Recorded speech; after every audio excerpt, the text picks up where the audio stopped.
Welcome into Duval Daily, presented by GenJag.com. I'm Jordan DeLugo. Thanks so much for being here. Tuesday, May 27th. Just got back from Jaguars OTA practice number 4.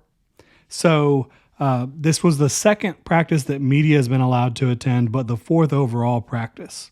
A couple notes here at the beginning. Tank Bigsby did fall on Robert Hainsey's lower leg. Hainsey was okay, but it was a little bit of a scary moment. Looked like, a situation that could have been a lot worse than it was, but looks like everything is good there, but a scary little moment. Did not see Travis Etienne, who Liam Cohen said after practice he thinks that was just a little bit of a flight hiccup, flight got delayed, something like that. No Louis Rees-Zammit either, who is the Jaguars international player. And then Daniel Thomas, I did not see out there either. Obviously, the big one there is Travis Etienne, who is, right now the Jaguars starting running back. I think that's fair to say if you had to put together a depth chart right now. So I assume they expect him back this week, but Etienne not there, according to Liam Cohen, due to a flight, missed flight or whatever it may be, flight getting delayed. I'm actually going to do a show tomorrow morning specifically on the press conferences. Y'all should go check those out. Liam Cohen talked to the media. Anthony Campanile talked to the media. And then also Trayvon Walker. Each of them I thought had a lot of interesting things to say. The one thing we'll start the show here with today, and we'll talk about everything else tomorrow, the playing weight, because I thought that was something I was thinking about during practice today. If y'all been following this team for any amount of time, last year the new defensive staff wanted most of the players to bulk up, to play bigger, to add more mass to their frames, right? Whether you're talking about defensive front, linebackers, secondary players across the board. Ryan Nielsen came in and had these guys put on weight. And based on what I've seen, I assumed that a lot of the guys had dropped some of that weight. And that did come to the forefront during the press conferences today. These guys have dropped weight. Liam Cohen talked about the past regime last year. They asked these guys to put on some extra weight, some extra mass. They believed, this coaching staff believed, that based on kind of what they saw last year and some of the play that they saw from some of the players on the defensive side of the ball the years prior, that getting back down to a more natural playing weight was probably going to be in the best interest in a lot of the defensive players. So that's exactly what they've done. A lot of the guys have dropped some weight, less bulky on that side of the ball. I know that sounded like bulky, but wasn't trying to say bulky. Less bulky, less mass, less, just like muscle bound, right? You're seeing guys that look more fluid a little bit, I think. And obviously, you don't want to make any, and we always talk about this, you don't want to make any big takeaways from any OTA practices. Like, this is not even close to real football. It's not training camp. It's not even the preseason. It's certainly not the regular season, right? So you don't want to have any, this guy looks absolutely amazing, he's going to have a huge year, right? Or this guy looks awful, he's going to be down this year. That's not what OTAs are for, especially with a new regime. It's all about install, the mental stuff, taking the mental stuff to the practice field. So I don't want anybody to have these, the Jaguars, their defenders lost weight, they're going to be better this year. That's not what the point of this conversation is. The point is they are at a more natural playing weight, a lot of the defenders, for the Jaguars. And I think you can see that. They do look more fluid. Will that help them play better football remains to be seen. But I do think that is a major takeaway and a major difference from last year to this year. You got guys playing more their natural playing weight. So something to keep an eye on for sure moving forward. I mentioned Tank Bigsby kind of fell on Robert Hainsey's lower leg. He also had a ball pop off his hands, which is something you've seen a lot throughout his young career. The ball security, whether it be catching passes or fumbling the football. He was able to go and get this one, but when you have a ball popping up and you got defenders all around, that is a recipe for disaster. So That's something you certainly do not want to see. Hopefully he can continue to improve that ball security with his hands.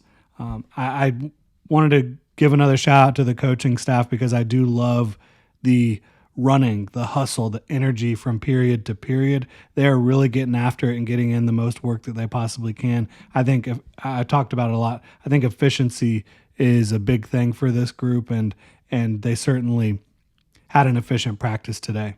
There was plenty of special teams work. You also saw ball security for offensive skill position players, some of those drills early on in practice.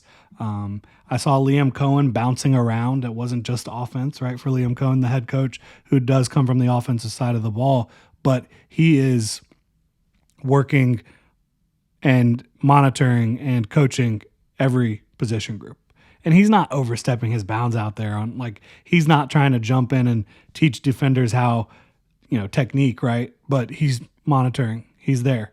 He's giving words of encouragement. He's making sure he is not just the offensive coach, right? He's a coach that is kind of trying to have his finger on the pulse of the entire team, which I do think is important for a head coach. You did see Andrew Wingard make a big play out there today. Jumped a route over the middle, got Trevor Lawrence. The only interception I saw, I heard a couple people talking about there was multiple interceptions from Trevor. I did not see that. I only saw the one, and watching pretty closely. So Trevor Lawrence that wasn't a great play, but overall, I thought Lawrence had a very good practice. He had some really nice throws.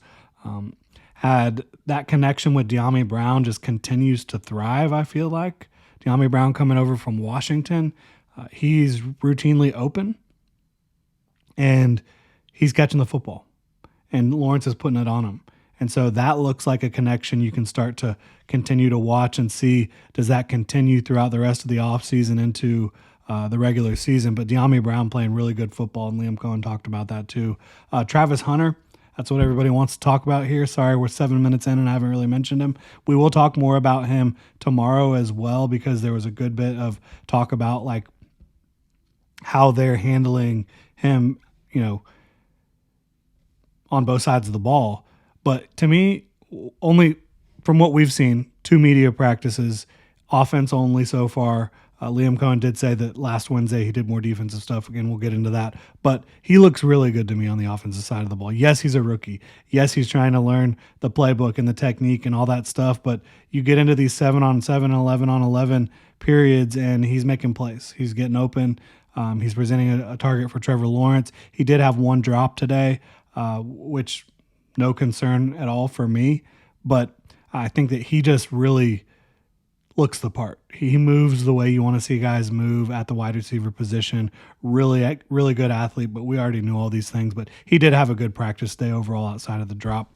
I think Foya Oluokun is somebody who's stand out to me. He looks really good, really athletic, really mobile. I think Devin Lloyd too. Both of these guys, I think definitely Devin Lloyd put on a lot of weight last year as requested, per the request of the coaching staff. And I think that he's going to look a little bit more fluid out there. Caleb Ransall, a lot of people have asked me about. He looks the part physically, great athlete, good muscle tone, big guy. He did make a pass breakup on the ball today, so that was good to see. It was a very physical play. Initially, the receiver was able to kind of look like maybe haul it in, but Ransall continued to work to get the ball out, and he did get the ball out as the receiver went to the ground. So good for Caleb Ransall there. I think he's going to be just fine for the Jaguars as a third-round pick, 88 overall, I believe it was. I think he's going to end up finding his way into the lineup.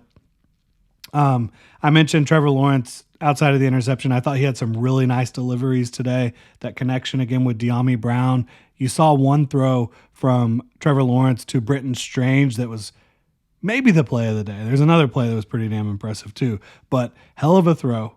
Lawrence to Strange, even better catch by Britton Strange on the sideline, elevated for the football, above the defenders, got both feet down in bounds. It was like maybe 10 feet away from me. I was able to see it. I could have called that for sure. Got both feet in bounds, held onto the football. That was big time from Britton Strange. That's somebody who I think you got to not forget about him in this offense. I think he's going to have a pretty big role.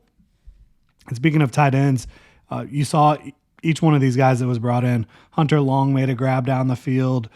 You saw Johnny Munt. You also saw Quentin Morris, who the Jaguars recently signed, get a little involved in the passing game there. So these are guys that they're going to block a lot, but they got to be able to be, net positives and make the plays that are there to be made in the passing game as well. And I think you're seeing that from these guys. Eric Murray, saw him flash deep down the field in coverage and being able to be in the right place at the right time, good communication, somebody who I think is a steadying presence right now back there for this defense. Veteran who's doing a good job. Excuse me. Parker Washington had a drop. Ryan Thomas Jr. had a drop. Other than that, I thought BT looked really good, and so did Parker Washington. Josh Hines-Allen continues to just be a problem on the defensive side of the ball for the Jaguars offensive line. He made multiple plays in the backfield, batted a pass at the line of scrimmage. He's doing a really, really good job. I think, last week I said if you had to do an MVP of practice on offense, it would have been De'Ami Brown. I think you could say that again after this practice. If you had to do a defensive MVP, it would have been Josh Hines-Allen. Again, I think you could say that about this practice. You could give it to Andrew Wingard if you want to, because that was a really nice play to jump the route, get the interception. That was huge. So it would either be Josh Hines-Allen or Andrew Wingard today for sure. Defensive MVP, special teams MVP, got to be our guy Cam Little. Confidence looks high. He makes it look so easy out there. He can kick it from 60 plus with such ease. And we've talked about kicker being a very confidence-driven position. At this time, he certainly still has the confidence from carrying over from his rookie year. And he came in last year as a rookie with a lot of confidence. That confidence is continuing to be strong. He's got an incredibly talented leg, and he had some kicking duty today and field goal drills and was just nailing everything. So really, really good football player for the Jaguars. Cam Little would be your special teams MVP. Probably the play of the day. Cam Camper was able to get behind the defense. Cam Camper, the rookie wide receiver out of Boise State. And Nick Mullins delivered a very pretty spiral deep down the field to Cam Camper, who caught it in stride and was able to find the end zone. So that was pretty cool to see that play. That one was right in front of me as well. You saw Eli Pankall getting after it a little bit, making several catches today. The Duke rookie wide receiver, undrafted free agent. Another undrafted free agent who made a nice play today was Jaquindon Jackson, who I saw. And it was basically glorified walkthrough at this point, but he did make a nice one-handed grab, showing off the hands a little bit. And that is a big, big rookie running back who has some power and explosiveness behind him, and Jaquindon Jackson out of Arkansas. So those are kind of my notes, my takeaways from today. Again, you don't want to go too heavy in terms of making any proclamations or having too much of an opinion about OTA practice. There's no pads. There's no real hitting, even though there was a little bit of physicality today. But high energy, good, solid practice. Love the way Anthony Campanile coaches. He wants to win every rep. He wants his defense to win every rep, and they are winning a lot of reps, but I think they're trading punches with the offense, not literally, but figuratively. And I think you're seeing this group kind of be exactly where you would like to see them at OTA number 4. But that's not to say that means a whole lot, because as I was talking to John Shipley today, we've both seen really good teams not look great at this time in the year, and really bad teams look really great at this time in the year. So you just don't want to take too much out of OTAs, but I am there, so I do want to report on everything I'm seeing and provide the insight and analysis that y'all are here for. So that's what we're doing here. Really appreciate y'all tuning in. If you enjoy the content, please like and subscribe. We will talk about takeaways from those press conferences tomorrow morning. So again, thank you so much for being here, and y'all have a good one.